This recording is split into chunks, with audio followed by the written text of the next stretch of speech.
This is my finished sweater quilt, and you can see how I put the 5 sections together. A little bit different than I thought in the beginning. And it's been trimmed.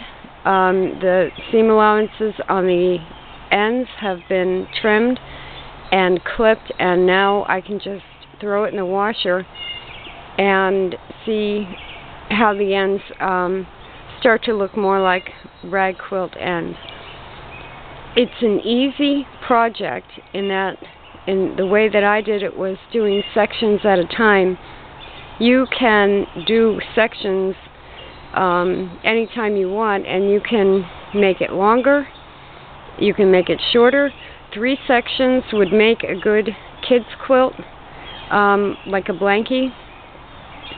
6 would make 6 or maybe 7 would be narrow for a twin-size bed, but they'd be long enough for a twin-size bed.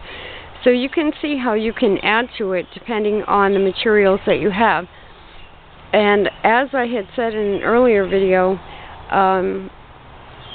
you can choose. If I go to the thrift store and I buy 5 shades of red sweaters for a few dollars, I could have a very pretty red quilt. And the seam allowances on this one I put on the fleece side, and those are also trimmed and clipped, so now they will start to fray and look like a rag quilt.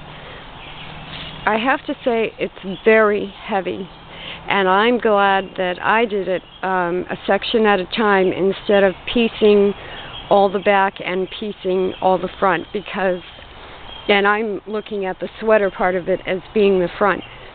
It's very heavy, and it is going to be a very warm quilt, and it doesn't even have batting in it.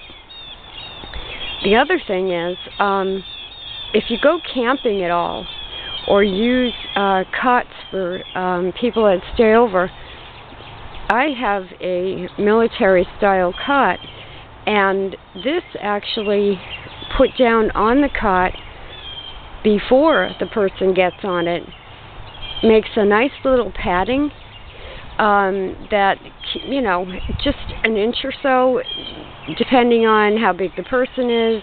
You know, there are many ways to use a quilt this size, and the warmth and the thickness of it can be used in more ways than, say, a cotton quilt could be used. So there's my sweater quilt, and yes, I am already thinking of what the next one might look like.